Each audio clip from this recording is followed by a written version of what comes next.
Teresa Forcades.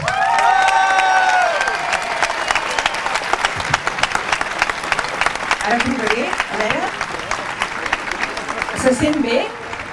Així prop, Bé, la Patrícia ha dit, ara cap a algun moment de la seva magnífica intervenció, això de Bànquia seria el darrer que paguem. Jo ja sabeu que amb això de que ho haguem de pagar no estic pas d'acord.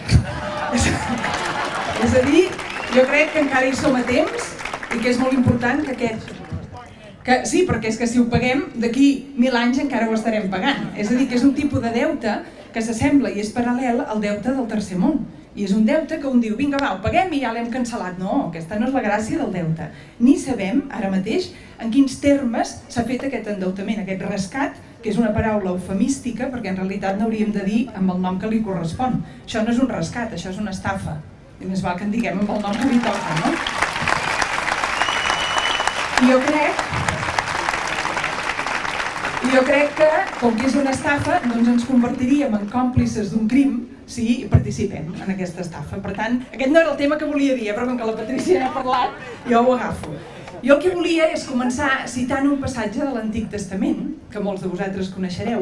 Hi ha un passatge de l'Antic Testament del llibre del Gènesi on es parla del següent. Diu que en aquella època la humanitat estava tan unida que formaven una sola cultura i tenien una sola llengua. I van fer un projecte comú.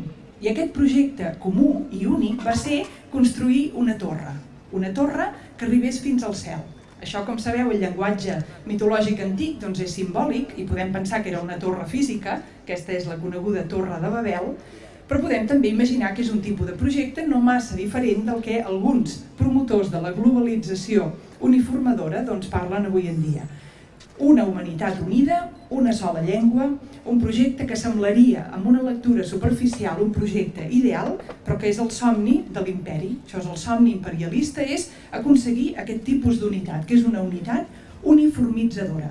Doncs bé, ens diu el llibre del Gènesi que Déu, des del cel, perquè el posen al cel, ara sabem que el tenim aquí al mig de nosaltres, però doncs en aquest text el posen des del cel, que es veu que mira avall i diu, ui, ui, això no va bé, Diu, perquè faran una torre tan alta, així és com ho explica el text bíblic, que encara arribaran fins aquí dalt al cel.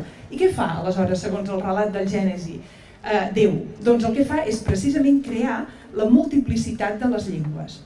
I en aquest text bíblic diu, i els va dispersar, amb la qual cosa semblaria, hi ha hagut lectures teològiques i exegètiques al llarg de la història, que de fet han tingut problemes en veure quina és la motivació de Déu darrere de fer això, que és un Déu gelós i tan, diguem així, tan feble, que ha de tenir por de la competència humana, i diu, ui, que m'arribaran a dalt al cel, dispersa'ls a tot. Si fos així, tindríem una lectura de la diversitat lingüística eminentment negativa.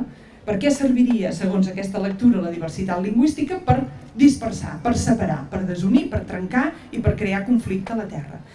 Resulta que al costat d'aquesta lectura negativa, que tothom que cregui en Déu com el Déu de l'amor i el Déu que inspira la bondat màxima en les persones, ja es veu que si això és una cosa que, segons el text bíblic, la fa Déu, doncs no deu anar dirigida amb una cosa negativa.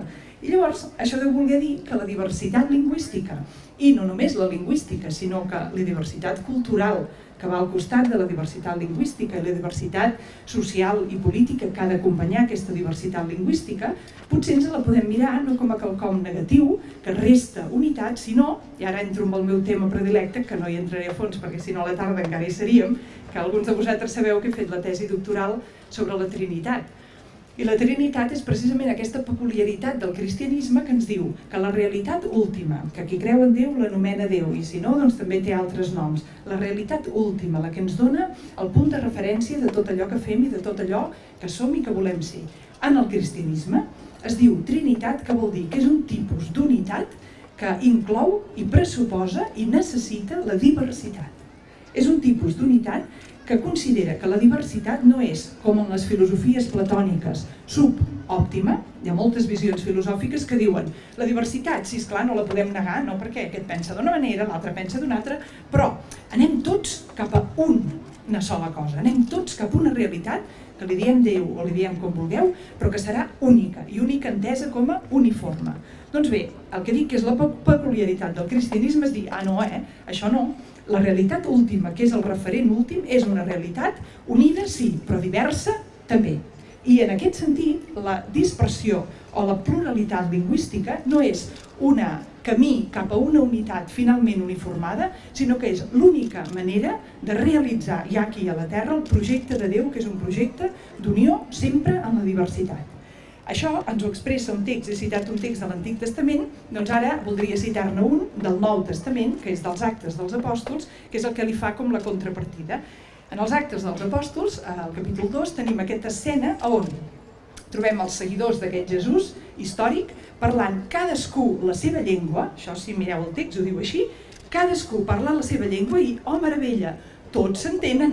Això és un projecte d'acord amb el que ens impulsa aquest Déu cristià i aquest Déu que ens ha seguit amb una història d'alliberament. Per aquest projecte jo considero que val la pena lluitar i en aquest sentit voldria felicitar a l'Assemblea Nacional perquè, tal com jo ho entenc, ha estat un organisme des del principi creat en la pluralitat, que no ha volgut uniformar o pressuposar que hi havia d'haver això com una lectura única, un pensament únic per poder anar units, sinó que entén, com ens ha dit també la Patrícia, aquest no barallar-vos és essencial, el que és contrari a la unitat no és la diversitat, i aquí estic citant a Tomàs d'Aquino, que ens diu el que és contrari a la unitat no és la diversitat, és la divisió.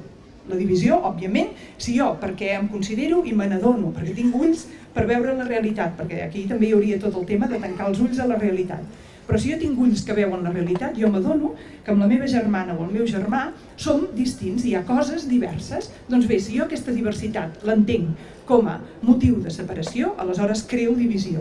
I amb aquesta divisió el que hi haurà és diguéssim, un conflicte i això pot tenir lectures polítiques diverses.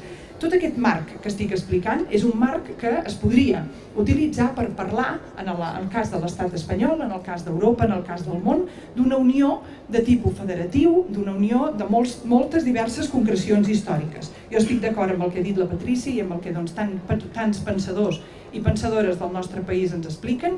Les circumstàncies en què s'ha realitzat el projecte nacional català en els últims segles són tals que hem de tenir molt clar al davant quin és el nostre objectiu. Si és l'objectiu de construir una societat basada en aquests valors de la diversitat i que porti a la pràctica també la justícia social tan necessària, això, a la meva manera d'entendre, ha de permetre el panorama i la possibilitat de la independència.